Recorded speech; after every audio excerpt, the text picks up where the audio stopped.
Greetings, everyone, and welcome to another episode of Baseball versus the World, the second, in fact, a podcast about how baseball relates to the world and how the rest of the world relates to baseball. I, of course, am your host and guide on this maiden voyage through the vast cosmos of all things baseball, Javier Reyes, host of not just the Locked On Padres podcast, but also, obviously, a staff writer here at Just Baseball. I should have led with that first. This is a Just Baseball production where you might be familiar with some of my work on not just the Padres, but for all sorts of things like Which Castle Describes Where I'm Mountcastle, my piece on Baseball, all sorts of stuff, and something that I wrote in the past about ridiculous predictions that will have to do with today's episode.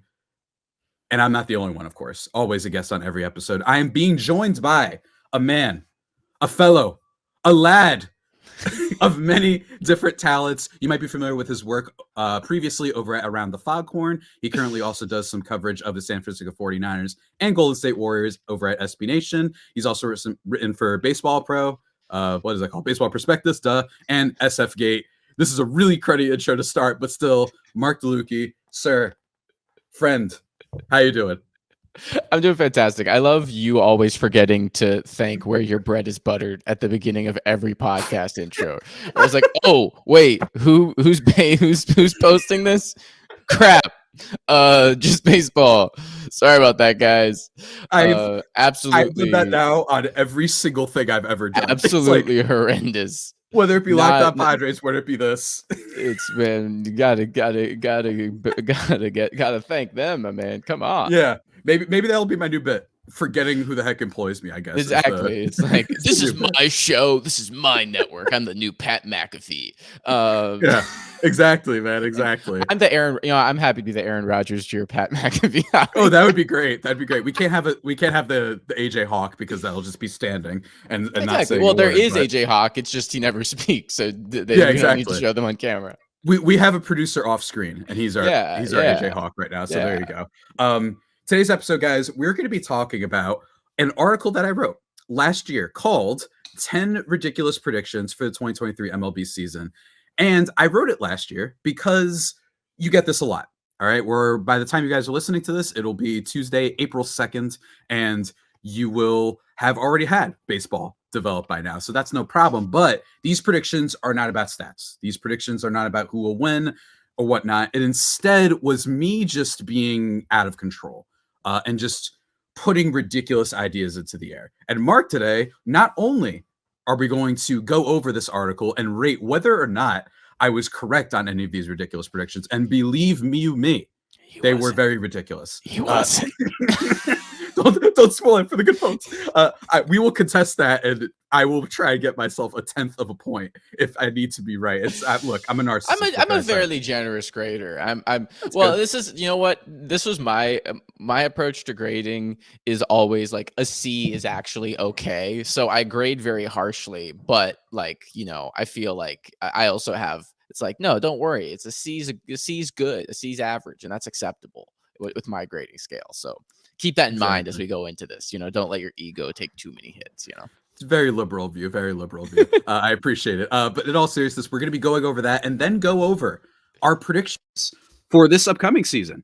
Both Marc and myself, we have a couple of ridiculous ones for this upcoming season. Very excited to get into that. And of course, the award at the end of the show. And if you're curious, for this week, it is the Paris Hilton NFT Award for cringeworthiness. Ladies and gentlemen, I also have another name for it at the end of the podcast. So look forward to that. But Marc, let's begin, my friend. Let's begin. Let's go over this article. Again, I don't know what state of mind I was in when I wrote this. I'm not saying the craziest thing I've ever wrote. I said in the intro how I compared Ryan Mountcastle to different castles. Like, I have done crazier things before, but even still, 100%. Yeah. My thing was, I did feel like we were beginning like a D&D campaign, by the way, at the top of this when it said Maiden Voyage. I was like, oh shoot, I don't have my PC stats ready. Yeah, exactly. Hey, I got to keep everybody on their toes. Do I was just low magic? Yeah, exactly. Here? And also, we will be talking at the end of the show about Marc's latest venture, so look forward to that as well. It's called Bayside Baseball. Go check it out. Let's begin, Marc. The first prediction that I had last year for the 2023 season was people will stop complaining about the new rules after 2 weeks. The problem with this prediction is that I gave a very definite length of time. And I there's a think if I lot of, had and there's just also said a lot of, there were a lot of new rules too. exactly. And basically, this comes from my longstanding belief that baseball fans will literally complain if you offer them free ice cream to every game because it goes against tradition. Like, that's where the sport has often been. Yeah, what if And it's in my cold, opinion, Javi? What if I don't want cold see, ice cream, exactly. you What if know? I don't want it? I want the freedom to not have ice cream. You know what I mean? And I think that this one, I would have been more right if I didn't give such a definite period of time. But Yeah, if basically, you what said I like was 2 alluding to, months or a month, I exactly. look, listen, again, if we treat this as like every prediction is worth 10 points, giving us up to 100, I'm willing to give you 5 points on this one. And Okay. the reason for that is one, many of the new rules no one ever like I didn't hear a single peep about the pickoff. I Hmm. didn't hear anything on the stolen base rules. Like people pretty much love that immediately. The Hmm. pitch clock was mixed. Like there were a lot of people who were Hmm. pretty on board. And I think casual fans, like the complaints were pretty much all from like diehards, like from really big baseball fans. The Hmm. majority of people, I don't think ever complained. I think a lot of people, again, even like casual baseball fans I talked to, were pretty on board early on. They Hmm. were like, "Yeah, it takes forever. Okay, this should make it faster." So listen. I'm going to give you a lot of crap in this episode, but I think this is a 50 percenter. This is a Okay.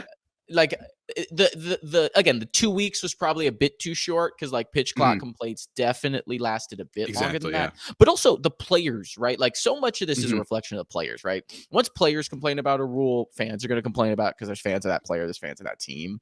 And players didn't really complain. I think, and Hmm. part of I think is having it go in the minor leagues first, allowing for some players who it's literally not new to, helped a lot. But I also think players sort of understood where it was coming from. Again, whatever you want to say about the CBA or MLB Players Union at the moment, Jesus Christ. But forgot about that.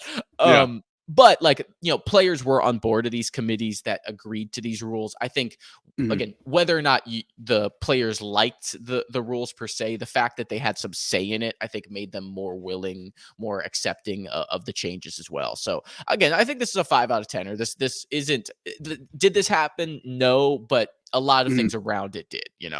Yeah, and I was basing it off the fact that, like, again, guys, like, it's a joke, but also I've literally seen people complain about everything in baseball. We, Yeah, for the longest time, thought it was okay to have pitchers hit, and all of that's them hit true. like a buck 10. You know, and I know people in my life, I'm not exaggerating, like at least 3 or 4 that like love the pitchers hitting. And my thing is I, like, yeah, it's I'm not gonna lie. fun. I kind of rock with pitchers hitting. I'm not Oh gonna lie. no, you I'm one of traitor. those people. It's not part of it is like I kind of enjoy having like bad thing. Like it's like I kind of like it's like I'm okay with having I know one exactly player what you're who saying. just can't do it. It's like it was the closest we had in pro sports to like we picked the random dude to like sprint in the 100-meter dash at the Olympics. Like Yeah. the pitchers like don't practice. And again, they're great athletes. Like that's kind of an insult to them to say that. But like it was the closest thing we got to like what is a Mhm. kind of like not even a regular person, just a great athlete who doesn't practice this a lot look Yeah, like. exactly. But nonetheless, people It were makes it a worse complaining. entertainment product. I have no problem being wrong on this. I Yeah, and accept that I'm wrong, but I still stand by it. I will say one thing. I think this prediction was true for Manny Machado specifically. If you forget, Manny Machado, and this is a reminder, I do cover the Padres, was complaining in spring training and I believe got a couple violations. And then like a week later, he made some comment that was like, yeah, it's all right. Like you just got to get used to it. So you know what? I'm just saying that. That's all I'm saying. But Yeah, I did say I people gotta in look up general. when JD Davis because the Giants also had this Hmm. thing. The hitters were really like struggling early on, and then JD Davis started using his timeout before his at bat started. This was like a thing that he was like. It was sort of a thing of the guys were feeling really rushed into at bats, and so they were falling behind. And so what Hmm. JD Davis was doing was basically he used his timeout like when he was walking from the on deck circle, so he could take his time to get situated. Since most at bats you don't use it anyway. And then Hmm. like the Giants hitters like all started doing that for a bit to help them acclimate. I feel like that might have been around the 2 week mark. It might have been a little after, but I remember there were a string of articles us beats wrote as well about Hmm. that. So yeah, There you go. So I got yeah, a little bit. I just have yeah, you got half credit on that. You Machado got as half usual credit. saving me. What can I say? Yeah. But let's move on to the next one. Mm. The next one, the next one, I thought this was going to be a lock. I'm not going to lie to you. I I thought it was mean, a lock. It wasn't a bad guess. It wasn't a bad guess. We did get something around this, and certainly we've gotten something around this recently, although a little bit of a different genre, I guess. John Heyman spells Shohei Ohtani's name wrong in free agency announcement. So this one, of course, is in reference to John Heyman in general, who, for the record, I love. I think he does a pretty good job, but he does have some goofs. Most notably, as of recently, saying Arson Judge to San Francisco. And of course, this one's one that bringing the Giants beat guy on for exactly. As well. You see, that was my plan. That was my plan. Oh, I'm going to get killed in these grades. But instead, that did not happen at all, because Ohtani himself announced that he was joining the Dodgers, much to the chagrin of both you and myself as Giants and Padres fans. I think that the only way I could argue this is I could bring up when John Morosi got wrong that he was going to Toronto, but that is such a separate thing. See, I was going to say, is like, this feels like a 2 out of 10, because I was thinking specifically, it wasn't just Morosi. There's some former Dodger, current Dodger beat. They have a Dodger Insider website that, like, this guy's a BBWAA credentialed reporter. I remember that. Yeah. Like, who put out, he's like signed with Toronto. Like, we had that 24-hour fever dream of not, like, first there was the flight tracking, and then the report dropped that, like, gave it credibility. I think Morosi might have jumped on it or something along those lines as well. So I'll give you 2 points. Again, that's 20%. That's still far into F territory. Absolutely. But we did get a BBWAA credentialed, like, or not just credentialed, BBWAA member reporter putting out something that was heinously false, and also like not apologetic or retracting it after. He was like, guess I got it wrong. Yeah. And of course, me being a Padres fan, I like to headcanon-wise think that this is classic Dodgers chicanery, trying to reverse jinx Ohtani to joining their team because this guy was a Dodgers writer. So just throwing it out there. But overall, I'll take the 2 out of 10 for this one. I really will, especially because I thought I was like, it was a total whiff on my part for one that I thought was going to be safe. So I will absolutely take it. Okay. Now, again, if it's not binary, I give more wiggle room. Now, we go on to the next one here, though. This is pretty binary. Aaron Boone will get ejected within the first 2 weeks of the season. This is a pretty easy yes or no for me, Javi. When did Aaron Boone first get ejected last season? It was not early. I'll tell you that much. Okay. It was not. Are we talking like multiple months? It's partial credit in the first month. I would say it would have to be the first, because one of the things, and everyone, you could read the article if you want. I'll link it in the podcast description. That my thing was that the Yankees had been suffering. Aaron Boone, and I made all these ideas because he went on John Boy. He announces a partnership with John Boy Media to be on their podcast. So I was like, he's cleaning up, he's getting ready. And my prediction was basically that he was going to try and earn his way back, similar to when he fell out of favor with Yankees fans and he had that very famous John Boy rant about the savages in the box. And all of a sudden, every Yankees fan I knew was like, he's not that bad. And he tricked everybody. They were really so my theory was that he was going to come out last year, get ejected in a really crazy way, and earn favor back. Needless to say, that did not happen. So I deserve a 0 probably. Yeah, that's a 0 on that one. But hey, I think the thinking was sound. I really do. I think the thinking was sound, especially for something that's called ridiculous predictions. I can't just say, I think Corbin Burns going to win the Cy Young. Like, I really went into this. No, dang it! No insult for today. No insult to anyone who thinks that, especially the people at Just Baseball. Again, the place that employs me. So, yeah. I mean, I tried. I felt good about it. I thought I had some Charlie Day, connections on the wall. Betting on any manager to be ejected in the first 2 weeks, it's like a few of them will. So it's like, it's not a bad. Take a shot, Hey, as of current standing right now, we've had 2 benches clearing incidents in like 3 days. So maybe I was a year off on the prediction. The next one though, this one is also not great, but I stand by the thinking. Zach Greinke will say he invented a new pitch and never show it. I'm assuming he neither said. So your only argument here is that he did invent a new pitch that he never threw. He just never told anybody. Right? That's your only argument here, which honestly isn't necessarily that bad of an argument given Zach Greinke's history of playing with pitchers. But that's kind of all you got. It's like, okay, maybe. Yeah, exactly. And one of the things I quoted in this article was when he said, um, that's what spring training is stuff like he wanted to intentionally get lit up in spring training and try picking people off. Zach Greinke, very idiosyncratic, very like weird guy for lack of a better term. And so I was thinking this would be such a Zach Greinke thing to do, just to mess with people a little bit, say he invented a new pitch. Maybe he did, and he's just doing it in his backyard right now. Who knows? But he didn't. I want to give you points because I think it's fun, but I don't think I can in good faith. This is a pure zero. This is a pure zero, but I appreciate the nod of appreciating the prediction in the first place. Next one on my list of last year. Yeah, let's talk about this one. This was my favorite to read. Obviously, Garcia will have an awesome season. That was your favorite one to read? Yes, because this was one where I felt like you deserved negative points because not only did he have a terrible season, starting this with the whole thing about pitchers hitting being a problem, and he put up like Madison Bumgarner in the batter's box numbers last year, not just in like average on base and slugging, but also in terms of games played and at bats. I believe, he played in 37 games. This is a starting pitcher who at 185 last year. So the fact that you went out on the limb that you did, you chose one hitter who's going to have an awesome season. And it was one, again, injuries, sure, you can't predict, but God, he was awful. He's one of the worst qualified players, probably on a starting wise in Major League Baseball right now. Aram Layton, co-founder of this website, not happy with how this Marlins situation has got with Avi Garcia.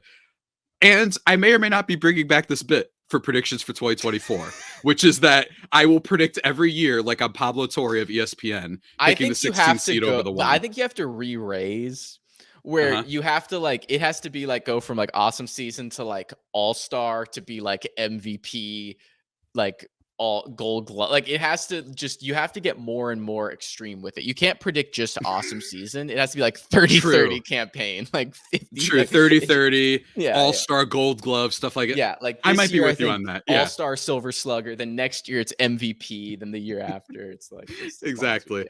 It's gonna be my new bit. Every year a player and what I wanted to do is not just pick players who showed clear signs of bounce back, players who were hurt. I was picking one who was just objectively terrible. Yeah, that's what I was going for here. I mean, it's not the worst prediction in the world because Garcia historically has been such a BABIP like kind of cluster luck reliant hitter. Like I understand the logic of what happened. Like again, I didn't like the signing for the Marlins perspective because I thought they paid him a lot for, again, a guy who I didn't necessarily think his 2019 performance was I think it was 19. Whenever they signed him, it was like a super sustainable performance. But if there's any guy who you figure they just were bad, they were pretty good, is like it's the dude who probably makes some contact and like doesn't have great power, but occasionally hits 20 bombs. Is like, that's not the worst. That's not the craziest thing in the world, but. Exactly. But man, is this guy bad. This guy cannot play. And there are already been Marlins jokes. Oh, go ahead. 1 for 8 to start the season. Okay. But only 2 strikeouts in those 8 plate appearances. So, maybe the batting average on ball in play right now, only 1 for 6. So there's some cluster luck due. We'll see. I think, Javi, I think 2024 is the year. I think it's going to 2024 is the year. I will also say, never heard someone call it BABIP before. Like BABIP. Yeah, I always call it BABIP, but I'm a fan of it. I appreciate it so much. BABIP, all for it. Avi Garcia, appreciate it. That award will be back, though. That prediction, I should say, will be back a little bit later with my next pick. In terms of more predictions from last year, though, I liked this one. I really did. I thought that there was a decent chance of this happening, but there will be a panic game winner. And what I meant by that was, because of the pitch clock violation, you have to be set in the box at a certain amount of time. Same thing for the pitchers. We don't have to get into the intricacies of that, but I thought it was going to be like a player realizes, oh crap, and then they get in the box and then the pitcher throws it and then it turns into a game-winning hit, and it's a funny thing. I probably should have, with this prediction, looked into more of the logistics and the fact that you have to be set up. I think it's with 8 seconds left on the pitch clock for the batter. If it was 0, it's 8 seconds in, it's 12 seconds. Exactly, 12 seconds in. But I think that as a result, it made it a little bit less, I don't know, it just made it a little bit more difficult. But I still like where I was thinking, because the pitcher could take advantage of that and be like, oh, and then maybe just throw the ball and freak. And maybe the tensions are high, but I gave myself too specific of a parameter. That's what did me in here. I bet you this happened, but not as a game winner. So, I'm looking back right now. I'm trying to see. Do you know where do they list violations on the box score somewhere? Do they? I don't know if they do. Let me see. I haven't List. seen it be listed anywhere, at least in uh, terms of the traditional stats and whatnot. So, because I want to confirm something before I, because I actually have this one as one Before of you condemn me. no, because I actually am on your Oh, side here, because I actually have this on down as a 8 out of 10 for you. And really? the reason for that is specifically because of the beat I'm on. It's because Camilo Doval, especially early in the season, the pitch clock Hmm. killed him. Doval was one of the slowest workers in the league prior Right. to that. He Hmm. had his first outing. The Giants didn't lose. Hmm. But he came in with a 3-run lead. He ends up giving up a run, walking a couple. He had like 3 pitch clock violations. Like, this was a real Giant storyline. And even throughout the season, every catcher who worked with him had to use was saving timeouts to bail Doval out in the 9th inning, because they were having Oh. because they realized, okay, we just have to save the catching timeouts, so that way 1 to 3 times when Doval's in there, we can have a mound visit to save him from an automatic ball. So, and I say this in his 3rd appearance, Doval gets a loss against the Royals. There's 1 earned run. I I feel like there's a chance, that was influenced by that. It wasn't Mhm. necessarily specifically like the play that happened, but I'm fairly certain there's at least 1 game last year where Doval had a pitch clock violation that impacted at bat that did lead to a game winner. So I have that as an How 8 out about of 10 for that? you, specifically because, again, the Giants had a closer I watched a lot of who really struggled with the Mhm. violations, and there was a lot of and again, they really had to like kind of strategize around that. Again, he got better as the season went on, Yeah, yeah. but especially early on, there was some real growing pains. And yesterday he had a pitch clock violation. Exactly. Yesterday, So so it would it's be a few days ago by the time people are listening, yeah, but in the Giants Padres series, the Giants ended up winning the game still, but there was a pitch clock violation and there yeah, was a whole like articles on that and such. So thank you. Thank you. yeah. Look at me. I've gotten a 5 out of 10, 2 out of 10, and 8 out of 10. Eight So out of I'm 10. Yeah, already like I'm on high rise. What can I say? yeah. Um You're lucky I can't give negatives, because that Garcia one, it was a -0 because I wanted to go below, but I couldn't bring myself to justify it. Absolutely. The next one is what I received the most laughs from of any prediction that I made, and it was Mike Trout will get into a fight. Oh, This was, and I used a quote from Mission Impossible. How many times has Hunt's government betrayed him, disavowed him, cast aside? How long before a man like that has had enough? I basically went with the thinking of, for those who remember, let me take you back to 2023. The Angels had just won, or I'm sorry, not the Angels. Shohei Ohtani and Japan had just won the World yes. Baseball Classic. They struck out Mike Trout, Ohtani specifically, to end it. And the fuel, the feeling of wanting to win, Trout, like looking reinvigorated, like reminding the guy what it's like to win for probably the best player of the generation who's been in the playoffs only 1 time. And it really Yep. stinks. And my theory was that he was just going to snap at some point. And the reason why this was a ridiculous prediction is because it's not like I was picking Draymond Green to get into a fight, right? I was predicting a guy It who's, would have been funny if either, because him and Otani, it's like similar narrative, like yeah, similar story, yeah, and both 2 people you would never predict to do this. They just do not yeah. seem built like that. Yeah. Exactly. And that was what I was thinking. And I used the Mission Impossible thing that basically he was just going to be like, we started off. And honestly, there was a period where maybe he might have gotten frustrated famously when he got hurt. And then when they also traded some prospects for some pitching and Lucas Giolito, that didn't even work out. And then they were even worse, right? So maybe he would lose it. But instead, Trout, unfortunately, another season kind of hampered by injury. And he's probably frustrated, but he sure doesn't do a lot of showing it. And that's just his personality. There's no shots against Mike Trout on this show for sure. Um, this one, I imagine you did not grade favorably. No, absolutely not, Javi. I loved the idea and thought, but come on, no, 0. Thank you. Thank Absolutely. you. Thank you. You know what? I will take it just when people like the predictions, and I hope people are at home I loved all listening. of Might them. be No, having I fun. loved them, Thank you. and they made me laugh quite a bit a year later as well. Thank you. Yeah, they're really fun to look at like a year away from now. Yeah, Yeah, these that's are always the things. It's like they're honestly funner to read way after the fact when you can laugh mhm, at the absurdity of what went wrong. absolutely. It's fun to be wrong on things too sometimes. Yeah. Next one. Another notable player will besmirch Derek Jeter's name. Okay. So I will dive into my thinking around this. Provide your evidence, counsel. I do not have any off the top of my head, but that does not mean it did not happen. So Carlos Correa, before signing with the Twins, famously, and I believe this was wow, you're just bringing up all the Giants failed signings I know. Okay. The Carlos Correa famously did not go to the Yankees. And the Yankees really needed a shortstop at the time because Volpe wasn't ready. So a lot of people were saying, maybe this is a fit. And he, over the course of this is while he was in free agency, took a shot saying Derek Jeter didn't deserve any of the Gold Gloves he got. For the record, my Puerto Rican king, Correa, I think there's only one time that you could argue Jeter's Gold Glove wasn't that bad. There's one season that I looked up where he was like not that bad, at least like by the statistics standpoint. In general, he's kind of right. But was it a crazy thing to say when you're in free agency and a team that has a buttload of money is about to say that? Potentially, although my theory is that he knew that they weren't going to. Also, wasn't Jeter still involved with the Marlins at this point? Not that the Marlins were going to sign him, but I don't think they were. No, I don't think he was. No, I'm pretty sure. He was out by then, right? Okay, I think he was out by then with the Marlins. He was just consulting with Cashman and company at the Yankee. Yeah. I'm pretty sure that was it. And this happens a lot, not just among players. Now, the prediction was players.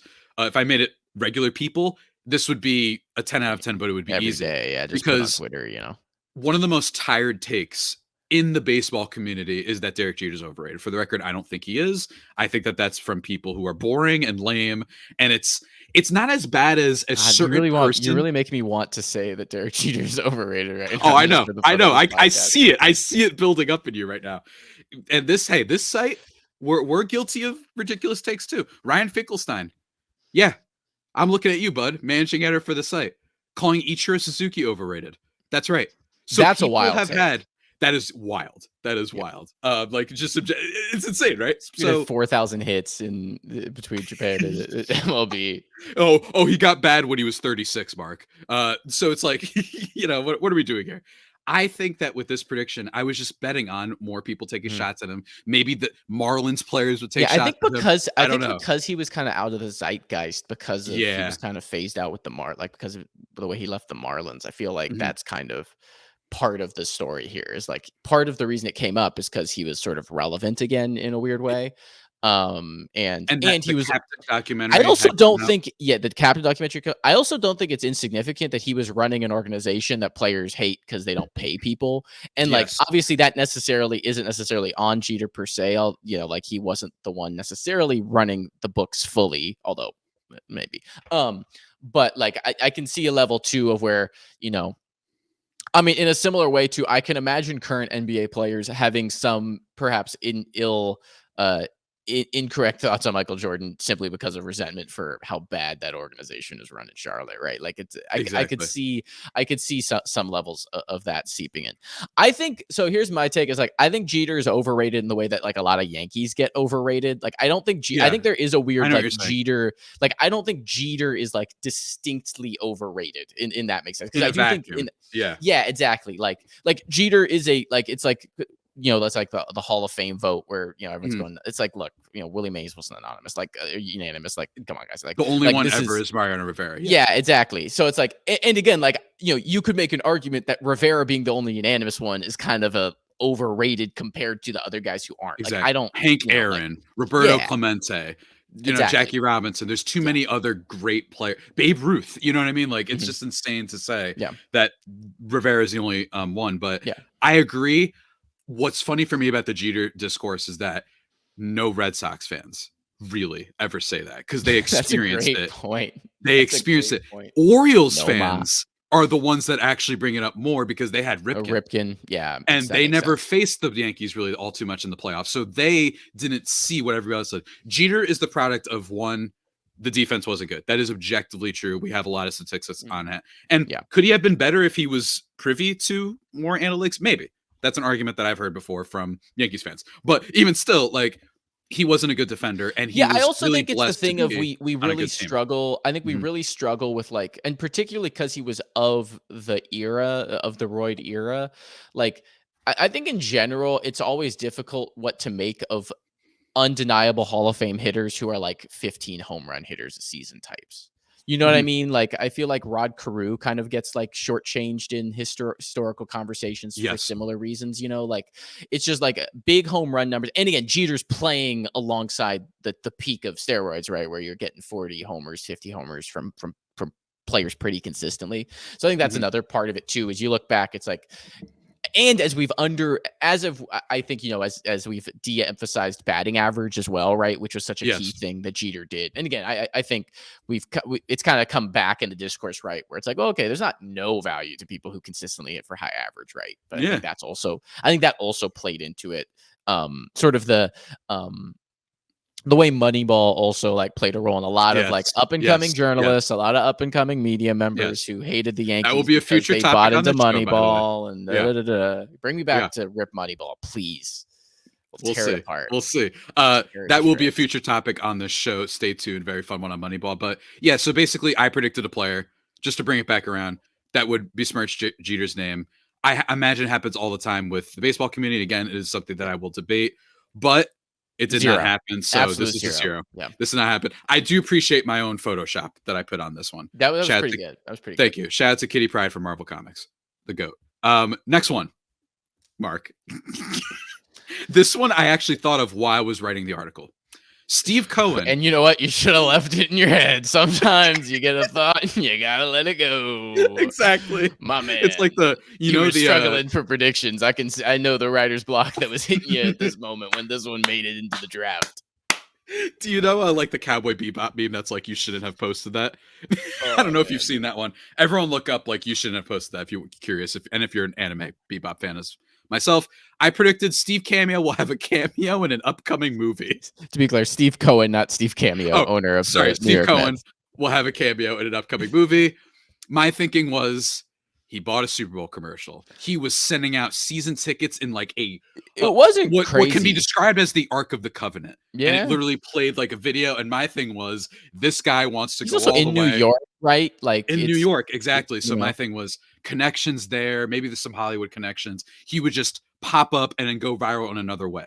Yeah, I really think that there was amazing thinking behind this one, but unfortunately, not even close. You need to give yourself more time. It's just because the turnaround on how quickly, like his star may have been there, but it's like to get it in a year, you know, like we haven't. Heard about it. I think if the Mets win a World Series, I think this is true. Yeah, right. Like just, and it could be a tiny thing. Mets fan who's a filmmaker, right? Who's going to want to get him in it. But the problem is the Mets were bad as well, so that kind of. That was another part of it, is that the Mets were atrocious last year. So the point where he might be the first billionaire owner, that I was like, I kind of understand if you're like, you know what, screw this, I don't want to spend next year. Like, it was just such a bad year that like I could understand the frustration with that. Yeah. And I think that they will be spending soon. I just think that this free agent class was top heavy for the record, but that's regular baseball talk. Did not happen, but I think you're right. I should have said this. And my other thinking around this was, it would basically be the Mark Cuban thing. Mark Cuban famously was in the Sharknado, I think the third Sharknado movie. And it's like a dumb, small thing, but it gets talked about. And I was like, I think Cohen's the type to maybe want to be talked about a little bit. Doesn't happen. Maybe the Mets were so bad he pulled out of an appearance, and in my head, I'm going to pretend John Wick. Because I think that the Barbie movie, little known fact. He actually was. Yeah. He was in the producer room with Mattel. Yeah, there you go. So that one did not come true. Next one, though, and the last one. Mm-hmm. And this one, I imagine you'll have a lot of thoughts on. Major League Baseball will announce a Sandlot game. Now, let me explain what I meant by this. A few years ago, baseball did this initiative thing, the Field of Dreams game based on the Field of Dreams movie. And it was actually kind of a hit. There was a great Tim Anderson walk-off. The vibe of it was cool. The scoreboard, all the presentation was really cool. And then I made fun of the fact that they then followed up that success by saying, let's bring in the Cubs and Reds. Good teams right now. But when this happens in 2022, genuinely, let's not go too far. Yeah, you know what I mean. 500. Better. But it's like, oh, Ellie De La Cruz. There's reason to watch. Yeah. No. When this happened originally, it was like, what are you doing? Like, those teams are not. The Padres are right here. The Giants would make more sense. At least the Giants, like, you could say, oh, they won 100. I appreciate you pandering. The Giants would not make sense at this point. But anyway, I appreciate the pander. But it was a success, and they followed it up with that. So my thinking was, let's do this again. But it's Sandlot. I was thinking, you know, the there would be like, what did I say in the article? That we'd have James Earl Jones announce the starting lineups instead of a first pitch. The actor who played Benny Rodriguez would throw out the first pitch. We'd have a pregame run in the outfield with a dog following along with him. Major League Baseball, if you're listening, I know you like this idea, so do it. I guarantee you. Mark, what's your take on this prediction? Yeah, I give it a 5 out of 10 because, we were getting the Rickwood Field game this year, right? Like we're getting, they did extend the series. They did like say, we're going to do it again, but we're going to do it differently. And they went in a direction, by the way, I think smart. They went like, no, let's do the historical direction. Let's go to literally the oldest ballpark, one with Negro League history. We're going to send the Giants and Cardinals there, two historic franchises. Willie Mays literally played his first professional games on this field. Like it makes a lot of sense. It marries a lot of things, but like this kind of idea is perfect. I also think too, right? Like, MLB's created these academies in a bunch of like, as part of their like, I forget exactly what the initiative's called, but it's essentially like the MLB's push to get, frankly, more Black American baseball players, right? They've built these like academies throughout like generally urban cores or inner cities throughout the U.S. Like the Dodgers have one in Compton. I'm going to next week for the women's college baseball tournament, actually. Like it wouldn't, you could easily like at one of those kind of smaller venues, like do a kind of Sandlot thing. So I think it'd be a lot of fun and they could definitely lean into that. Absolutely. So I got it somewhat right in terms of the idea of doing another initiative, but it was not Sandlot. Although, call me. I think, I know you're into it. Give it time. Yeah, give it time. It might not be this might be a slow burn one. So Javi, you know what your overall grade ends up on this one? I do. I just counted it while you were delivering your monologue. That's a 20 out of 100, my guy. That's you're retaking this class. I am retaking this class.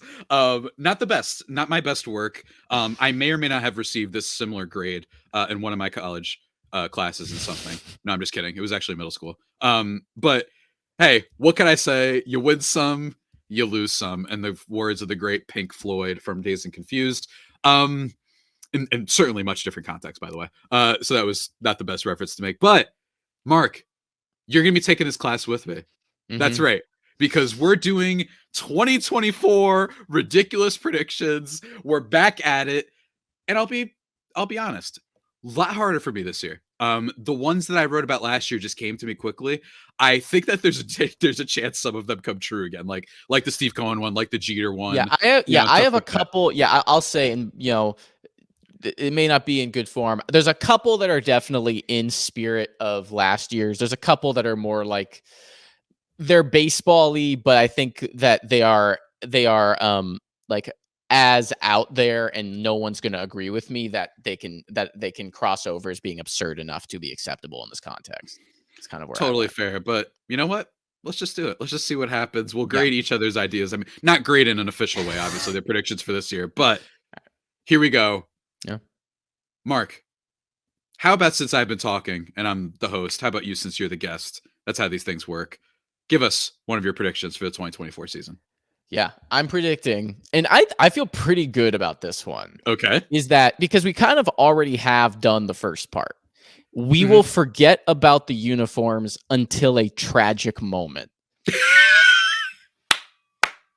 Because I kind of think we've already moved on from the uniforms. Like every once in a while, someone will tweet, like we can see crotch, or I see this dude's underwear, and like ha ha ha, it gets a few retweets. But like we've already kind of moved on, and and there's going to be a moment, I do not know when, where we are going to see something that we do not want to see. That's frankly a workplace like sexual harassment issue for players. That if this was not a men's union, we would be talking about very differently. Like there is no way we go this season without some moment where some unfortunate player becomes the center of a bunch of headlines. I mean, we already had that like in spring training with like Casey Schmidt and stuff, obviously. Yeah. So, but like you're saying like on field something will happen, kind of. Yes, because we had a very quick move of a lot of kind of reporters who are in with establishment put out, well, the pants are the same, and it was photograph lighting. We had the all pushback from sort of MLB crew. And everyone kind of moved on. They said, we don't believe you, but it's baseball. We're just going to focus on the baseball. I just think there's going to be some moment, some poor player is going to go viral in a way they really do not want to and wish they did. They wish they did not. That's pretty good. This one feels like a pretty safe one, honestly. Like I really do see this happening. And for those who are unfamiliar, just Google like the MLB fanatics uniforms been getting a lot of flack, and they're bad. And you're looking at uniforms, you're like, God, these uniforms look bad. They're also perhaps see-through in the crotch region and the butt region. So that's what I'm thinking about here. Starting off our predictions on fire, man. Just absolutely incredible stuff. I'm going to take it up another level, dare I say. This man, for the last few years, has had a real uncanny knack for saying things about Shohei Ohtani. And no, I'm not talking about Ben Verlander. I am talking about the one who, look, he's known for saying the crazy things on the radio. Yeah, I hear all these crazy things about Shohei Ohtani being this good, and I don't understand it. My prediction for this year, Mad Dog Russo will call Shohei Ohtani the most overrated athlete of his lifetime.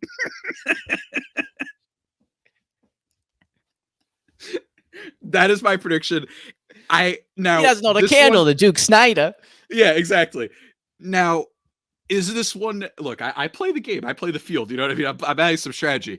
Yes, I am 100% planning for next year when you're like, oh yeah, he called him overrated, not lifetime, but overrated. So there is a little bit, I see potentially like me finding ways to like say that he did or this. Someone else will say it, right? And or someone else will say it. I'm going to say specifically Mad Dog though, because that's fair, because some jerk, especially on Twitter's algorithm these days, will say that, but I'm saying Mad Dog because he's the one that in the World Baseball Classic said Mike Trout strikes out too much. Like, who cares about this? Basically, to paraphrase. He also made on that show, it wasn't Mad Dog Russo, but it was Stephen A. Smith talking about, can he be the biggest athlete if he doesn't speak English? That whole kerfuffle that he then had to apologize for. You had Mad Dog Russo talk about, what is this, the atomic bomb, when referring to Shohei Ohtani. So like, this is, I know. Yeah. So the gambling thing is going to make this worse, right? Because you're going to have it's already people talking about a subject they don't understand. It's frankly a lot of people talking about, and frankly, who lack like basic cultural understanding and the way to talk about race and ethnicity without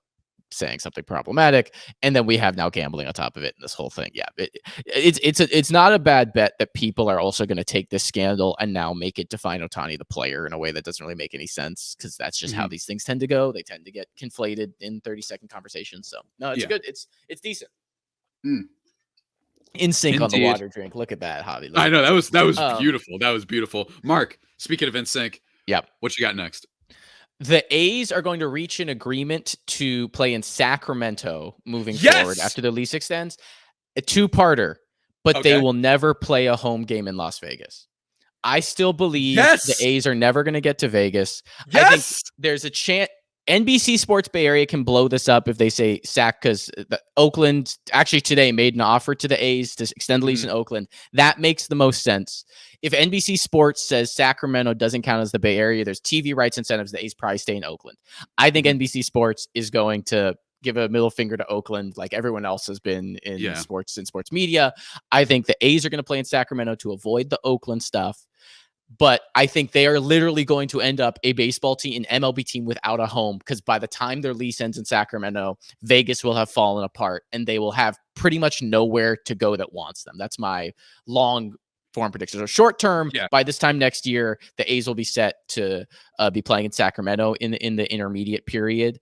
But my long-term prediction that we won't know till next year, but I don't think the A's ever get to Vegas. I want you, for the good folks who are watching on YouTube, to see that Avisail Garcia just homered as we are recording this. MVP. Baseball versus the world, baby. What can I say? I agree with that. I have been talking to people about this, and I'm not going to give the technical, like the dare I say legal side that you were giving as well, and the real estate, I guess. I have the There's just been a vibe for a while now that something's off here. Maybe I'm looking at other sports. Maybe I'm remembering how the Chargers moved or how the Rams moved. That there's something weird that you just flip the bird to an entire fan base for an entire year in 2023. And then you're still playing in years. Like, that's the thing, right? They've done this for multiple years. Like, there's as much as like, rightfully so, right? Like Irsay or Modell, or like the guys who like move the team in the middle of the night quietly. rightfully get crap for that. Like it's BS moves. Yeah. The reason they did that is because of what the A's have done makes no sense. Like what they did was cruel capitalism. What the A's have done is stupid, incompetent, like autocracy. Yes. Like it's what comes out of the way that owners have been so insulated and so solidified in professional sports in these three major leagues, that you get this just a complete like abysmal approach to this whole thing. Again, I think there's a lot of reasons. I think this thing probably doesn't get across the finish line in Vegas. The leading one being is just the A's have been so incompetent for so long at the top of the organization. But again, I also think Vegas politics, I think there's a lot of reasons that there's going to be roadblocks. And I don't think the A's are led by folks who are committed nor competent enough to necessarily get past those roadblocks. Look, tinfoil hat for a second. Tinfoil hat conspiracy Javi makes an appearance. It's not tinfoil hat, but play along with it. I think that, as I was alluding to before, there's just something weird. When all those other teams move, I don't remember them then being like, oh yeah, by the way, we're still playing here for this year. There's just a weird vibe of that. The mayor of Vegas was like, what? And all that. And also, to more like actual legitimate reasons, this is a team that hasn't spent in like 30 years. John Fish never spends. They're awful right now. And this ain't football. Football, you could plug in my high school team and you'd be able to get people to go out. That's just how football works in this country. And I am a degenerate football follower myself, so I'm not making fun of those people. But you have that issue. It's like you're just going to bring them in to stink for 5 years and tell taxpayers like, hey, have fun watching the A's. I don't think that's going to work. And then the last thing, Rob Manfred, weirdly, like a month or so before the season started, announcing that he's stepping down, I believe in 2029. Conspiracy Javi just feels like there's too many like holes here. I don't think there's a time. I have seen. I mean, again, I've talked to some other like reporters who someone pointed. Actually, I think Alex Simon pointed this out to me. Sports editor over at SFGate it's like. I want to be clear. This was not like an on the record, like he's reported. Just we were having a conversation and he mentioned it, so I want to give him credit for pointing it out. It's just like it's a lot easier for a commissioner to force an ownership group to sell when they're on their way out, right? Like Adam Silver. Again, I think what Silver did with Donald Sterling was the right move, but the fact is he did that so early in his tenure. It really sort of has changed the way he has to approach ownership and players going forward in a way that has made his job harder on the NBA side, because owners are now constantly in fear that like they work from a pace of panic that Silver could do this to them, right? That kind of just made his job harder, right? And it's like, well, if Manfred does this on the way out, he doesn't have to live with the consequences of potentially forcing a sale here. And again, I don't think that happens anytime soon. I don't think that happens in next year, but I think there's a chance that stuff falls apart in Vegas. The stadium doesn't get built as a lease in Sacramento or an extended lease in Oakland, either way, is coming to an end. And then the A's and then Oakland or whoever has the power to basically look the A's in the face and say, if you want to play here next year, you need to do something different. At which point I think Manfred steps in or someone steps in and probably forces a sale.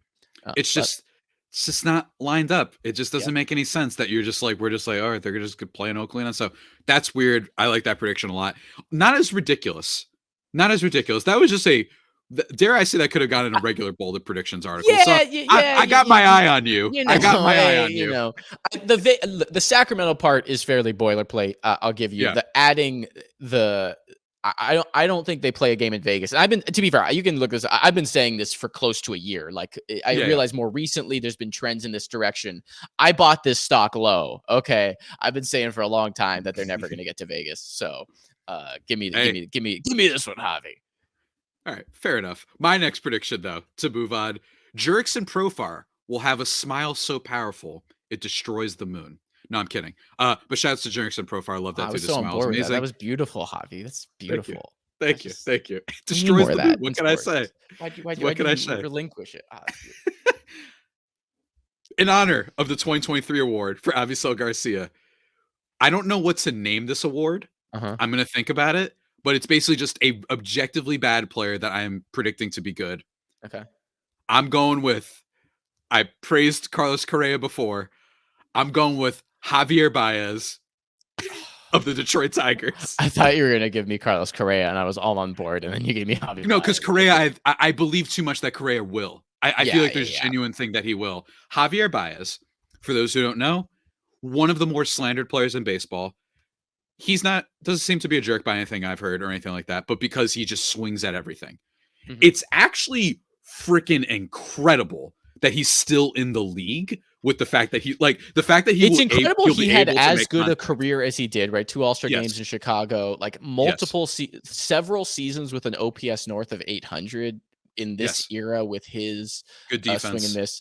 But yeah, I mean, at this point, he's kind of only in the big leagues because of that contract he signed in Detroit. And they can't get rid of him. Exactly. It's just impressive that like he can even get on base at all with how much this guy swings at every pitch. You know what I mean? Like that's what's kind of incredible. That first year with the Tigers, I believe he had like a positive WAR? If I'm not mistaken, I'm going to look this up. Yes, because but part of it's because he's so good defensively at short. So like he was terrible offensively. But 88 WRC homers. plus. Yeah, that's bad. But I think considering his swing and miss and the fact that he swings at literally every pitch, and that his on base percentage is 278. I'm actually like impressed. Yeah, there's like actually, it just shows you like how talented this guy was and still is. And still is. Yeah, 100%. It's just that whatever happened, he's just never been able to adjust this. My thinking is someone's got to be good at some point for this Tigers team. No, that's not true. That's not a good point for it. But my real point is no. I'm going to give you the argument for you, Javi. I got this.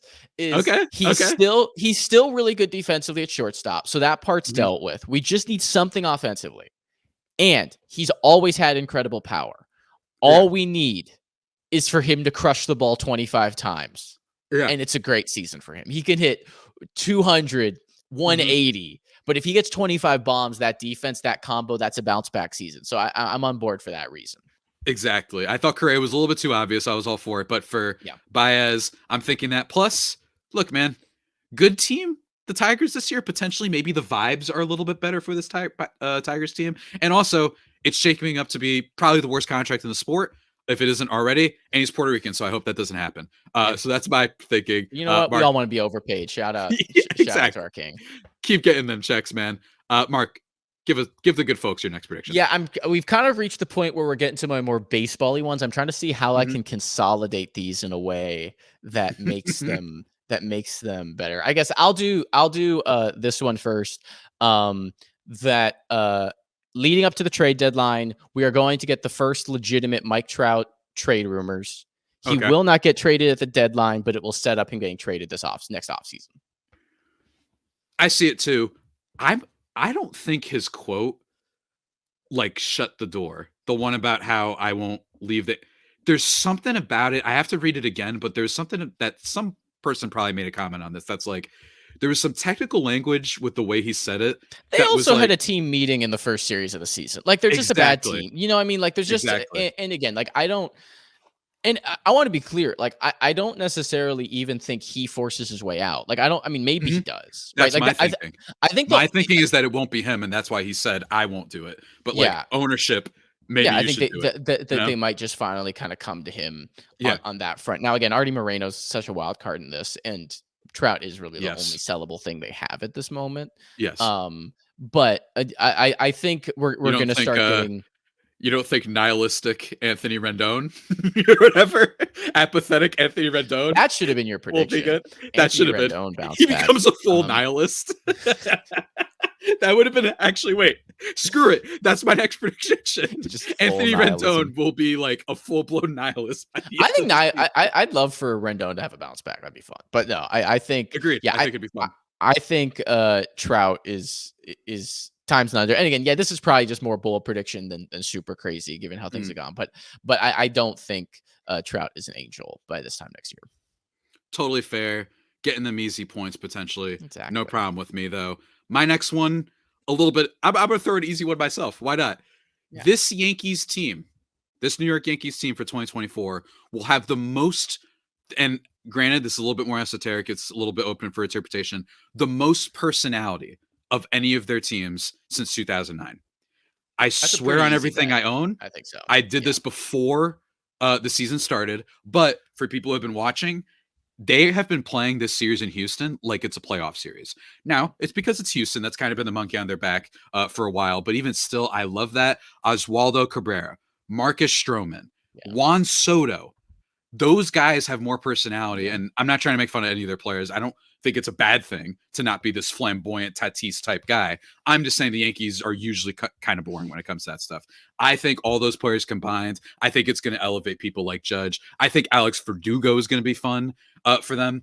You also still have Rodon, right? Who's still a firecracker, right? Like it's still like in terms of like interesting personalities. Like I don't know how they mix. I don't know if it works, but no, there's a lot of people in the class, and it's a lot of people who the only thing left to do is win a World Series. Yes. You know, like Judge has got the awards, he's got the cash. You know, Stanton's got the awards, got the cash. Like you have a lot of and again, I mean, even Stroman, right? Like to a certain extent, like has gotten, he hasn't necessarily cashed in the way I think he once thought he would, but he's still, you know, at this point locked in north of 100 million, I think, in career guarantees. So like I think you also have a lot of folks who, you have the veterans who it's like, okay, well, let's go do this, you know. That's I like that. I like that prediction a lot. Thank you. It'll be fun to watch. You're up next, bud. All right. So we're coming in, and I think this is my fifth. I think I'm just going to combine my last three into one because that's the only way I think I can justify this on this list. Okay. The Dodgers will finish third or worst in the National League West. Okay. The Giants will win 100 games or more, and the Giants will win the World Series. Okay. All right. Bayside Baseball. This podcast is not sponsored by Giants Twitter calls me a Giants hater, so this is not my reputation. For those who don't know me, I am pretty critical of the Giants. And this is so we'll say one, because one I had is sort of, this was a more baseball-y prediction, is that I think Jung Hoo Lee's a superstar. Like what I've seen this spring, what I've seen this first few games, this is not just a really good leadoff hitter. I think this is like a legitimate top, me too, like 5 player in center, top 5 center fielder, potentially like top 25 player in baseball. And that just changes the dynamic of the Giants lineup, the Giants team so much. I think he's going to be the Jalen Brunson for the Giants. Ooh, I like that. I like that. And frankly, I think he might by the end of the season, he'll be underpaid. That's what the conversation will be. That's my I agree. I think that's very much true. I think he's potentially, again, he signed a 6-year contract with an opt out after 4. I don't think he gets to year 5 with the Giants. He's definitely opting out or signing an extension with the Giants or whatever. Yeah. We'll see. We'll see. My next prediction, just to add some levity. Speaking of like crazy bad vibes. This one is so stupid, but I don't care. That's what this podcast is for. Tommy Pham and Jock Peterson will announce that they've started a podcast. Oh, that's great. I thought you were going to say are going to be teammates. That one I felt was very viable and is still viable because Tommy Pham is currently, as of now of recording, still not signed. I think he signs with the Padres because I feel like that's one of the teams they were talking to. They might need another left fielder. Yeah. And veteran presence, all that stuff for a team that's, maybe lacked some veteran presence every now and then. That's what I'm going with, though, because it's ridiculous that they just appear. Now, this is also one of the fault that I had with my 2023 one, which is this might be a long con one, where it's like if I gave myself a stretch of time, maybe when they're like after they're done playing. Yeah, like maybe they get something like Jalen Brunson. The slap pod. Yeah, the slap pod. Like maybe they'll just be like, hey, look, we're in the era of branding, and that's their brand. For whether they like it or not, like this is to be clear, right? Mm-hmm. It would be a fantasy football brought to you by DraftKings. It would be amazing, and it would be Tommy Pham and Jock Peterson talking fantasy football. Yes, that would absolutely be a viable thing. I think, and you know what? No hesitation in my head from interacting with him last year. I think Jock Peterson would absolutely do that. I have no idea about Pham. I just feel like he has a vibe of like, I'll do it for the brand if that's what I'm known for. Me and him are gonna just like, and then the third episode they'll spill on the fantasy football thing that got them. Yeah, I think it would also. I think the tragic reality is this would be a thing that money, like they would do it potentially because someone offered them a big enough bag, but it would be like a low effort thing they filmed on Zoom once a week, and it would be a terrible podcast. Agreed. So it would be so boring and disappointing. Mm-hmm. But I think they would do it for the check, and then they do the minimum number of episodes, and then they'd never speak to each other. Yeah, I don't think this is going to be produced the way that like the minding the game with LeBron James and JJ No, Redick as being produced. absolutely That's not what I'm seeing, but that's my prediction. Barbershop. Since you went a while on your last one, I'm going to go with another one. Get ready for this one. I'm going to ramp up the spice on this one. And I hope on everything that there's no rule against this, and I just didn't know. A player will be signed during the Super Bowl of the NFL season. A free agent of this upcoming class will sign during the MLB season. And I will say, not like some minor league type of thing transaction, not where, I mean, you're saying next February. Next February, yes. When Patrick Mahomes is going to win another Super Bowl. Yes. And we're cutting to commercial break. At some point, like Juan Soto will sign or something along those lines. We'll get like, even if it's a lower tier one, like Brandon Lowe had a pretty good season, signed with Michael Conforto coming off a bounce back year. Whatever, Michael Conforto bounce back year potentially. That's what I'm predicting. I use for piece of evidence, not that like evidence is something we use necessarily these predictions, but somewhat similar vibe. This is the only place I would have made that Dodgers Giants prediction. You gave you made it's like I had to make it's like, okay, what do I think? How do I amp this up to 10? Like I'm kind of down on the Dodgers. I'm kind of up on the Giants. All right, fuck. All the way up. One of my inspirations for this, Francisco Lindor, and we're not going to get too political on this, I promise. Francisco Lindor's rumors heated up tremendously. What day? And you could go look it up. January 6th, when the storming of the Capitol of the United States occurred. Not going to get deep into that, but it literally happened. I don't know when the trade specifically happened. I believe it was. I mean, honestly, if we're talking about next year, you might be better off predicting something related to January 6th. I know, seriously. There's a decent chance of that. Given but the geopolitical landscape. I will say that's my prediction during the Super Bowl, that baseball has shown that we'll get news at a weird time. So I'm going even crazier and saying in the middle of the Super Bowl, we'll be on our phones. Points, and be like, points in favor. Yeah. Next offseason is slated to be a Boris run offseason because Boris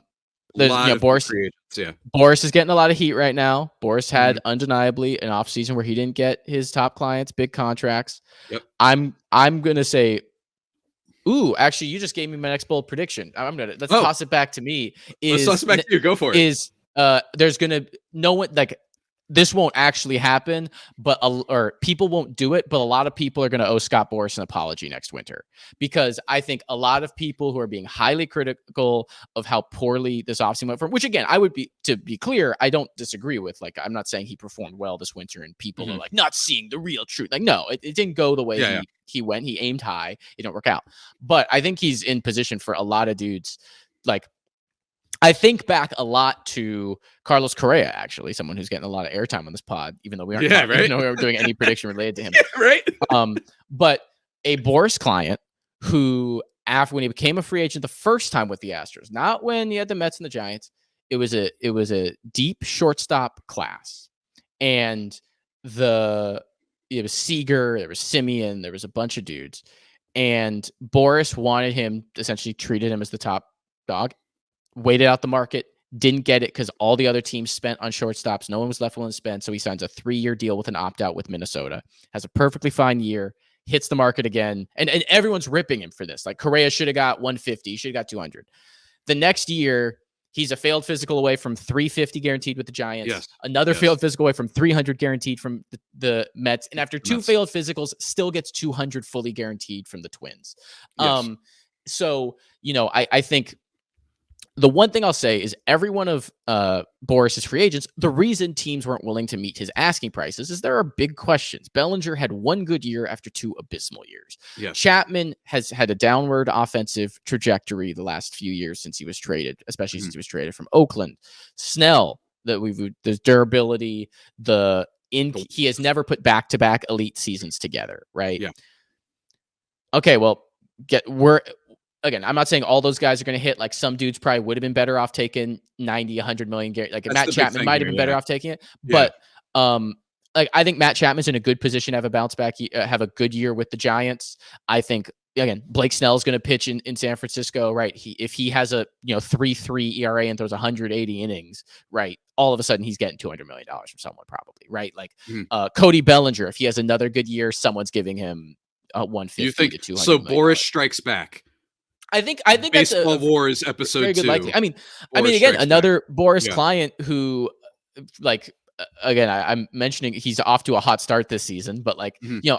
I think Michael Conforto could have a pretty good year and end up getting like 80, 90 Mhm. million dollars, right? Or like pretty easy. Hey. Like if Michael Conforto hits 275 and 25 homers with the Giants in Oracle Park, someone's going to give him 20 mil a year for at least 3 years, right? Yeah. Like, which is a pretty significant given how poor, like, and that would be basically Boris having played it perfectly, right? He got Conforto a 2-year deal with an opt-out. I got an 18 million a year. First year was mediocre. He comes back and he still might get, again, 9 figures might be pushing it unless he has a really great season, but still we'll get. So I think Boris is in position, because again, I think a lot of people are giving Boris heat. I think, again, there is a way in which not every player is going to be made whole in this at the end of the day. Mhm.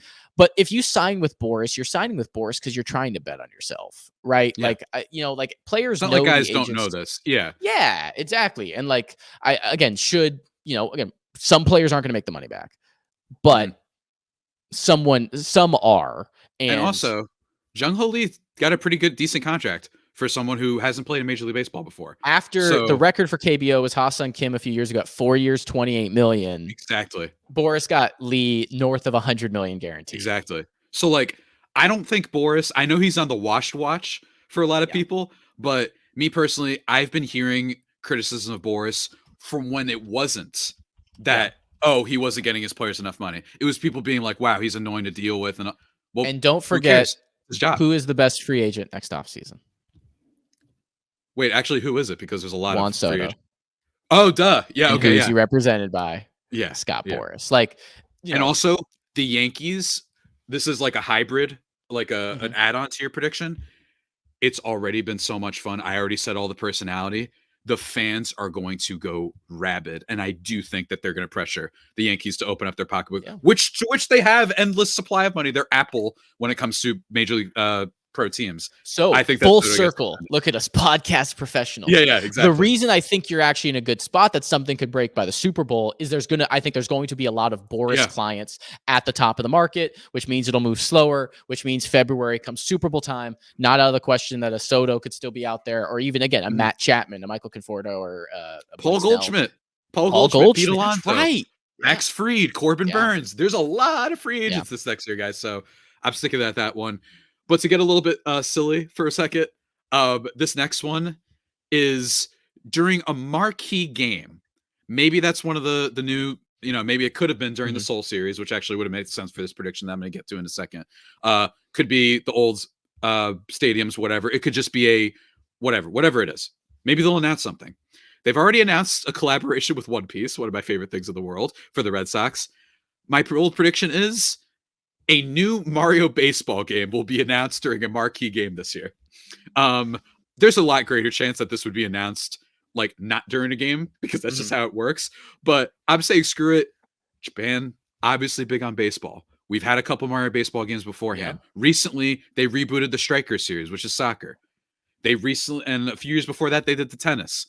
I think they're saying time is now. We're doing baseball. Maybe Ohtani is a playable character in this for some reason, even though this is Peach and Yoshi throwing mushrooms at each other, whatever. I don't care. Mario baseball announced during a marquee game. Whatever it is, I don't know. Mario baseball slug meteors. I don't know what they'll call it, but a Mario baseball game will be announced. I should probably just say this year it will be announced. That's what I probably should say. But I'll be fun with it. Why not? Say during a marquee game. Because you gotta get bonus points. You gotta go for extra credit. Man. Exactly. God, now I'm trying to figure out what I got it, because I want to go off that. Look at you just going and hey, I do improv. We're off the dome here. I will say that sometime this year, the return of Backyard Baseball will be announced. See, that's probably better, because that's actually had some wind behind it recently with the Kelsey brothers talking. Backyard Sports was such a good series, man. I just want it back. It was just such a good. I think you're right. I think that this is actually what's going to happen. I should have said Mario Baseball. I should have said Backyard Sports. Yeah, I should have. I mean, it's gotten recent momentum. I know that it's football, but the Kelsey brothers, namely. I mean, is there like a Pokemon Go baseball crossover? Has that happened yet? Because that feels like money in the bank for MLB. Ooh, that could be good. Or like Fortnite, Fortnite baseball. Go to each park and you get like exclusive Pokemon or something like that. Yeah. There's Or something. Fortnite, There's maybe. something. Fortnite, There's something Fortnite that's does gonna happen. I'm pretty honestly, confident about. Fortnite, that would be, if I was They have MLB, I'd be football. trying to get that. They Yeah. have football in Fortnite, Yeah. like NFL teams, so that could happen. But I think we're one way or another, we're onto something with the video We've game said thing. something that will happen in this The 5 video- minutes. Our goal is to say every popular game, Baldur's Gate, there'll be a baseball mod that someone will create. Yeah, right. And Yeah. you'll get to it'll just be they'll insert they're gonna insert the My Career from the show in Baldur's Gate, and then you can play that. Absolutely. I'm gonna go through my last prediction. This is my last one that I have for 2024. I've gone back and forth, and I don't want to cheat because there was a leak for one of them. And I think it would have been eligible for this, but because I don't want to cheat, I want to be honorable. The St. Louis Cardinals City Connect will be the most boring jersey you have ever seen. How's that bold? The Cardinals haven't been doing. I know. Well, first of all, it's ridiculous predictions. Not necessarily. They don't always have to be. Oh, bold. you know what? Great point. They don't always have to be bold. I'm gonna say the Cardinals have the most boring City Connect. For the record, the Guardians, Tigers, Dodgers, Twins, Mets, Phillies, Rays, and Blue Jays are also teams expected to get City Connect reveals this year. If the Yankees were on this list, you bet your bottom dollar I would have said Yankees instead. But for me, I'm going with the team that's usually boring. I will say the Angels stole their thunder of boredom a little bit. I am very against the Angels City Connect. I think it was super boring. It looks cool, but for a team called the Angels that's in Los Angeles, I thought you'd get freaky with it. And they did like have some like those back tattoos with the wings. It was just like, this is fine. This is a nice little thing. Chaos. We need more. Maybe the Cardinals. I think that what the Angels did is the exact thing the Cardinals would have liked to do, where it's like just a nice little lettering. It's still red and it looks a little old school. Maybe it'll step their game up. Do you think any of those other teams I mentioned, like, do you think the Rays will be boring? The Dodgers, maybe a little bit.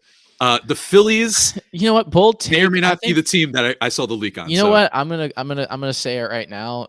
MLB hasn't made a non-boring uniform. There hasn't been a non-boring uniform in like ever. I don't know. I haven't seen insult the Padres City Connect that looks like it's from Taco Bell. How dare you? Yeah, I mean, maybe it's just like I'm so numb to uniforms. It's like once Oregon was the hieroglyphics and stuff with everything in football. It just like I got numb to it. It's like I don't like. Honestly, I feel like the only like for a uniform to not be boring to me, it would need to be a different shape. Like they would need to be crop tops. They'd need to be like they need to be shorts. They would need it need to be it's college day. Everyone dress how you it would dress just in college. Need to be it would need to like change like only one sleeve. Like it would just need to be something that like changes the structure of uniforms, like changes the fundamental, like it's like, yeah, we're doing different colors and different designs. I don't know, it just doesn't move. Fair enough, I guess. Hey, it's not going to be a full topic of a show, but the Yankees away uniforms are the bane of my existence, and I could talk about it forever. I hate them. But Mark, do you have one last prediction for the good folks, or are you good? I think I'm kind of predictioned out. Like I'm trying to think of how to make my backyard baseball thing more ridiculous, because it's like I kind of want to write this Jung Hoo Lee thing. Maybe he's the cover athlete and MLB The Show next year. Is that ridiculous, or is that too? That's a good one. Like that's not bad. I feel like he could be like, I think, because it's like I feel like no one would think that. But is it ridiculous? I don't know. You know what? No, backyard baseball's cover athlete will be Avisail Garcia. Book it. We will see, folks. But just to run through my predictions one last time, I said that Mario Baseball, that whole video game thing would get announced. Backyard Baseball, Mario Baseball, whatever. That was kind of a joint prediction, dare I say, between both of us. Yeah. I also said Jack Peterson and Tommy Pham will start a podcast. A player will be signed during the Super Bowl. And what else we got here? This Yankees team will have the most personality of any of their teams since 2009. Coincidentally, the last time they won a World Series. Bad player that will be good, Javi Baez. Mad Dog Russo will call Shohei Ohtani the most overrated player of his lifetime. That's where I'm at. Man, Mark, we've done pretty well. Yeah, review yours one more time. Mine. So the ones I came in prepped with is that we will forget about the uniforms until a tragic reminder. The A's will go to will have a deal to play in Sacramento, but they will never play a game in Las Vegas. Mike Trout won't get traded at the deadline, but the first legitimate rumors are going to start, and he will be traded this offseason. I had the joint video game prediction. And then my combo NL West. The Giants will win 100 games, win the World Series, and the Dodgers will finish third or worse in the National League West. And then off the top we had the video games, and I feel like I'm missing one I came up with. 2 random ones for me. That Jerickson Profar's smile will be so powerful it destroys the moon. And Scott Boras, the next offseason, Scott Boras, people will owe Scott Boras an apology for some of the folks, literally some of the players who people are saying he cost them money. They will make that money back someone, and also he will just make bank next offseason between Soto and others. I like it, man. We're going to conclude this podcast with, of course, as always, the awards segment. Folks, every week we do an award on this show that has to at least keep it somewhat less, or what's not less, I should say, somewhat more timely, something that's been recent. They're going to be fun awards. Every week, there's at least 1 or 2. This week, we only have 1, and there might be weeks where I bring back the same description of the award, like what it constitutes, but I'll change the name. This week, though, folks, it is the Ben Verlander Award for the most cringe-worthy thing that you saw in the baseball world. I also named it the Paris Hilton NFT, but that might be a little bit too insider baseball. Look up the Jimmy Fallon segment if you want information on that. Mark, what's your pick? Go for it, because I know you've been ready to unleash it. Oh yeah, my pick is Shohei Ohtani's press conference following not the arrest, but I guess the story dropping of $4.5 million disappearing from his account, and presumably his translator either taking the fall or committing some form of federal crime. Again, I mean, Ohtani and his engagement with media, I think, has been a legit story that hasn't gotten the proper attention in time. I think the weird thing with Ohtani over these past few years, to give a salient point to an absurd award, but the weird thing with Ohtani is we've gotten caught up in a lot of mess where we've had just bad faith actors, probably too strong a word, but just people who don't legitimately engage with the things they're talking about a lot of time when it comes to national media, or particularly baseball. And have just said, I mean, again, in some cases, some literally racist and xenophobic stuff about Ohtani, but also just ignorant stuff because they're not that familiar. And so that has kind of dominated the discussion. And so there's been rightful pushback to that, defending Ohtani's right to, again, he doesn't need to speak in English or learn English to be the face of the sport globally or in the United States. But on the flip side, I feel like there hasn't necessarily been a real engagement with the fact that he's really never engaged with media in a legitimate way. In terms of the Angels have really shielded him from press coverage. He's really someone who even people with access to the team do not get great access to Shohei Ohtani. And I do think that's just not good. Again, I'm a journalist. I believe transparency and access is vital to the jobs, and including the ability to communicate with folks when outside the setting of a group media scrum, and again, there's the weird dynamic that, reporters oftentimes need the access for their job, and so are hesitant to call out publicly this. So this is I think part of the way this thing gets reinforced. We don't really talk about it, but again, in a moment like this, that's even more obvious, and that's even more a blatant problem, right? Shohei Ohtani, after this huge thing, right? And I think it is fair to wonder if it's another player, would that player be allowed to play during this investigation, right? Again, I'm not here to ascribe blame or guilt to Ohtani or not, but the fact is, this is a thing with real close ties to him, that with gambling at a real large amount of money. I don't think it's out of the question that he should have been put on the restricted list or something along those lines while this plays out, just because we don't know, and it's worth giving that time, even if it does mean, we lose a season of potentially the greatest player of all time. Yeah, exactly. And so the fact that after this drops, after all this happens, he gives a very short statement. He calls a press conference where reporters come. He gives a pre-written statement, does not take questions. It's not a press conference. It's a good point, though, about the media part of this, is that he's, and don't get me wrong, there are situations we saw this past offseason that I think people were being in my opinion anyway, this part was annoying. The whole why isn't he being open? There was that really ridiculous fan fiction article over at ESPN about like he could inspire the minor leaguers and like that. I don't think you were are necessarily talking about. I think that part was ridiculous, and then was proven correct why maybe he doesn't want to be public after someone reported him wrongly going to Toronto, right? So, but in terms of just overall access, it's a good point. I think that that's really interesting, and I think it will be brought up in due time, especially with this investigation. I have 2 nominees for the Ben Verlander Award here. And I want your help picking it, the official winner of it. But there's 2 people. There's 2 people. Yeah, exactly. 2 people. The first one is Tristan Casas of the Boston Red Sox. Okay. I'm putting on screen currently for people to see his Instagram story of him and either a homeless person that he's posing with in a wheelchair or someone whose torso was ripped off their body previously. I don't know. I have no idea what this was. Tristan Casas has been called cringe for reasons that I don't think are cringe. This one, I actually do think is cringe. I don't know what you were doing, buddy. What's going on here? What's going on here? And in fact, I take it back. I don't want to know what's going on here. I just want to pretend it never happened. And that to me is it's like the best read we can make is it's like you have a friend with the jacket. Maybe that's what it is. The jacket. And you were just like, hey, I spotted someone with the jacket. Otherwise, really weird and potentially dark directions to go with this one. Yeah. My other nominee is a fellow by the name of Patrick Hennessy on Twitter, who, granted, this is someone who works for, it looks like a bunch of betting shows, including Better, BETR. He posted a video of how Anthony Volpe rejected his request to sign an autograph. And on top of it being cringe alone to be a grown man complaining that an athlete who has to deal with a lot that he's not giving your autograph, he was complaining that he didn't sign his picture of one of his own tweets, this Patrick Hennessy fellow.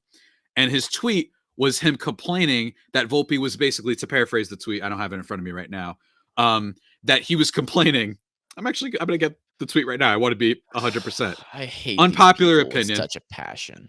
Unpopular opinion. Anthony Volpe smiling ear to ear in his post-game interview after the Yankees' worst loss of the season really annoys me. And he asked him to sign that. The video is hard to get through, and it's not because of Volpe. Volpe handles this like a champ. And just like, hey, man, bring me something else. Like, he's not rejecting the guy, yelling at. He's like, I just don't want to do that part. And then for you to post a video on it, stuff like this is being encouraged in the current social media age, just whatever gets people annoyed and talking about it. This is also someone who works in the industry. Like, this is like, it's like exactly like even worse. Like, again, I'm someone, we shouldn't be gatekeeping fandom except this stuff, right? Like, because this stuff isn't fandom, right? This is commodification, which I do think there's a distinct difference that we've kind of conflated over time in other podcasts. Sorry. It's like those pranksters on YouTube who do awful things. Yeah. And it's like, oh, but it's just it's like, well, dude, no, like you're commodifying, like you just said before. Yeah. Yeah. And like, if you got to bleep, it's not funny to be an asshole. No, yeah, go for it. You know, like there is a real. And it's also not that hard to either, by the way. Right. It's not like you're some genius. Guess what? I could go outside Padres Stadium and just yell, you know, Manny Machado quit, and then I could post that online and get it. But it's not that creative. Like, it's not breaking societal norms. Like, the idea for people whose simplistic view of humor is like, oh, I do the thing that breaks society's norms. It's like, no, we don't. Yeah. We don't all choose not to be an asshole because, like, oh, we're oppressed by it. It's like, no, it's because we like enjoy people and community and just choose not to do it because it's embarrassing to be an asshole. It is. You should be embarrassed by your own behavior. The fact that you're not embarrassed, the fact that you're paid to consume this media. So one, I have weird feelings about you asking players for autographs anyway. Yeah. Two, you're then doing it with such poor taste at best. And then you can't even recognize you're the dick. You're just going to post this. Anyway. Mm-hmm. It's bad. It's really bad. It's really bad. And look, I mean, I don't understand it. Don't do this with athletes. It just doesn't make it. They're doing a lot already. And again, in the video, Volpe was like handling it very professionally. And by the way, if he didn't, I would totally understand and be all for it. Like, just a totally ridiculous moment. I feel like, given your passion on the second nominee that's who you think should win. Our guy Patrick Hennessy. You know what? It's one of those things is like, I wonder if it's like it's like so heinous. I actually would rather give it to Casas because that doesn't feel like the show for how my visceral distaste on so many levels. It's tough because Casas could be like, it could be either like the worst one, which is just like a homeless person, or it's one where it's a disabled person who's you could view it as like, wow, Casas, like that was weird and that was a flub. Where this one is like, I personally, no way. I put it towards this guy because there's no way to justify it. And I'm not saying that the other one was, but I just cannot genuinely think of anything. Right? There's some weird story or some, again, like there's like, oh yeah, this is my uncle and we have this running joke. I'm not saying that's what it is, but it's like that could be. Exactly. So Patrick Hennessy and Shohei Ohtani, congratulations. Second episode ever of Baseball versus the World. Y'all got some awards. This case, the Ben Verlander Award for most cringeworthy moment. And with that, ladies and gentlemen, that about does it for the second ever episode of Baseball versus the World, the podcast about how baseball relates to the rest of the world, and certainly how the rest of the world relates to baseball. Mark was my guest today. You can check him out at Marc Delucchi on Twitter, which is hard to remember the spelling for now that I think about it. But MADDELUCCHI. Don't worry, that the graphics and stuff we'll adapt to put the ats. But last thing, Mark, go tell the good people what you're doing, especially over at your new venture with Bayside Baseball. Yeah, recently launched a YouTube channel and Patreon called Bayside Baseball. Please subscribe and join if you want to support. We're doing a lot of fun. Kind of trying to, again, I've done pretty traditional journalism stuff in the past. Still going to do some of that writing stuff on the side, but mostly trying to do baseball coverage, particularly focused on the Bay Area, but in a fun new way. Obviously, going out to minor leagues, interviewing players, definitely some more kind of your standard baseball coverage. Obviously, we'll have some podcasts. But I'm really excited about a D&D actual play show, Dungeons and Dragons actual play show that I've hybridized to be baseball themed. That's first episode is going to be dropping on Wednesday, April 10th. It's called Critical Hit. Last chance. You're gonna get to dive into this fictional world I made where there's a collective baseball league, and some things happen that have to do with baseball. Maybe more, maybe not. You'll have to wait to find out. The preview's already dropped, going over again to youtube.com/ at Bayside Baseball or patreon.com/ Bayside Baseball. If you want to join and stay up to date on all that good stuff. Absolutely, everybody, go check it out. Mark and I have done podcasts before. I'm very excited to see his next work. Just excellent stuff all the time. And also, aside from baseball stuff, with the work over at SB Nation for the 49ers, NFL draft coming up, go check that out, as well as the Warriors stuff. Maybe you'll be writing about Draymond Green stealing someone's soul and heart and vital organs in the middle of a game. Who knows? So stay tuned for that, everybody. Again, this has been Baseball versus the World. You love it. You know it. We'll see you next time.